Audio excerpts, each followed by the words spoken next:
even now in the time that we are in, drug addiction in general is a very huge issue.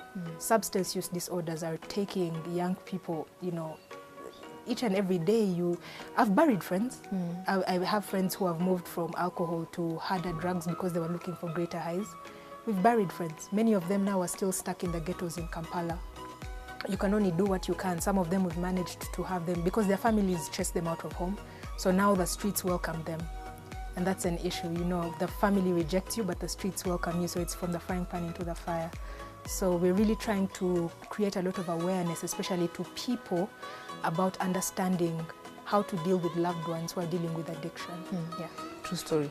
2016, 2020 is a long time. If you were to account everything that went down, you probably need a couple of days. Yeah. To cut that long story short, when did you know you were in trouble? When did you know, hey, Che, there's something wrong, and if I don't do anything about it, I'm going to end up in a very bad place? Knowing that I was in trouble with alcohol, yes, that was in 2020. Imagine at the end, just at the point of breakthrough, that's when I knew that I was in trouble. Not in the 15 years that I was drinking, not in the times when I was fired from each and every job that I got, not in the time when I was kicked out of the house by my father. Your dad kicked you out? My dad had to kick me out because even in hindsight, I understand he was coming from a place of not knowing what was happening. This is a man who had lost his wife to alcoholism, and now it's happening to his youngest daughter. He did not know what to do. As a person, I think he felt as a failure. He did not know what to do. It was a reaction that came out of, you know, him not, I think even him seeing me every day. And it happened after an incident where I came home and I had to have the border guy jump the gate, and he was almost killed by our askari who almost shot him with an arrow. It's long story. Buy the book. But in the morning, all my life, my father, I've never had my father raise my voice. He has never hit any of the kids. But that day, this was 2015. I had managed to get some jobs here and there at advertising agencies. I'm a communications consultant as well. And that day, he had it. He had had it. And he said a lot of things which I believe, which actually were very true, could have happened. He mentioned how one day he was going to be called to identify my body in a trench. One day he was going to be called to identify my body in a morgue. He said, if I don't do anything with my life, I'm actually going to end up dead. And he was actually right. And that day he asked me to leave his house, which I did. And after that, I started living in office where I was working for a month.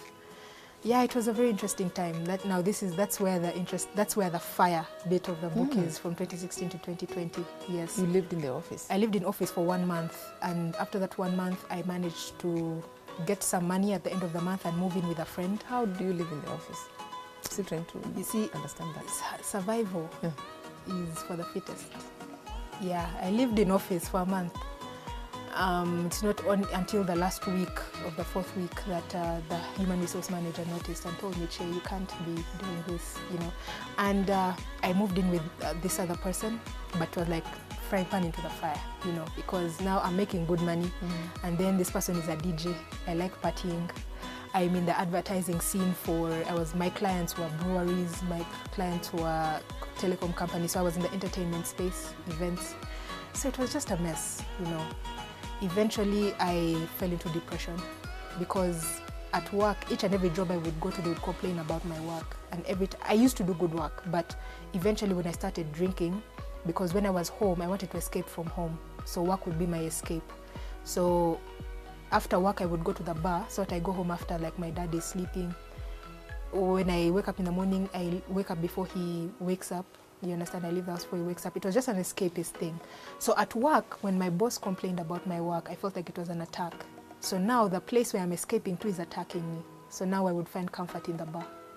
Does that make sense? Sort of. Yeah. And so it was just a vicious cycle. And eventually, at the first job I had, I fired myself. I had a mental breakdown and I left. I was in a cycle of debt because I was drinking my salary in like 2 days, and then I would have to go to a money lender and I would stake there the company phone. That's also another long story. I fired myself from there without returning the company phone. Long story. I went to another job, same thing happened. Eventually they started complaining about my work. My boss called me and said, Rebecca, one of our leading clients, a leading fast consumer management goods company in the world, called and said, the person you sent for the status meeting was smelling like a distillery. Her speech was slurring. What's happening, you know? And every time that they would confront me about my work, because I knew I did good work. So I'm saying, everybody drinks. Like, why are you attacking me? You know? So for me, it was the world against me. And that made me just fall into a deeper form of depression. And at this time, I hadn't heard from my father in a while. The first time I heard from my father when he kicked me out of his house was, I think, in about 2-3 years after. And I remember at work one day I woke up and I said, because I was having issues at work, then issues in a relationship. And then I woke up and that morning I thought about it and I said, am I this useless and nonsensical that even my father can check on me in 3 years? And I just fell into depression. I fired myself from that job as well. I just never went back. I switched off my phone and I never went back. And so in that time, because I wasn't going to work, of course if you don't work you get paid. So I wasn't paying rent. Eventually I accumulated 4 months arrears. My housemate told me I can't deal with this. You know, don't even just pay the rent, you go. And remember the last time when my dad kicked me from home, I had an office to go to. This time I had nowhere to go. So from July 2016 to Feb 2020, I was on the streets of Kampala. Yeah. What were you doing in the streets? Where were you living? Surviving.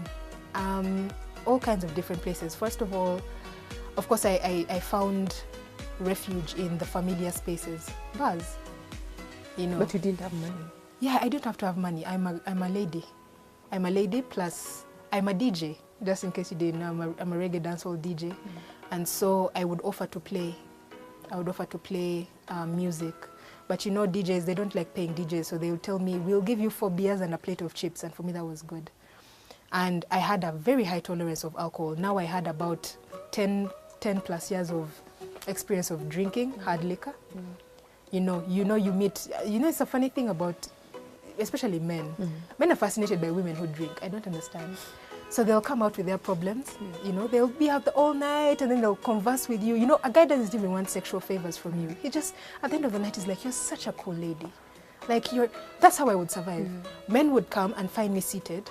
You know, usually they approach you because they say, this one I'm going to find sexual favors and take home. But when they start talking to you, they find out, wow, this one can actually discuss foreign economic policy of Kampala and also what happened with the land tenure bill in a bar, in a place like this.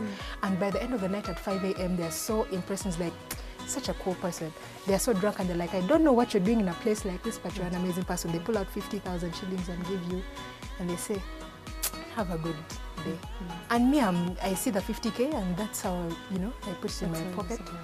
And that's how I would survive, you know, just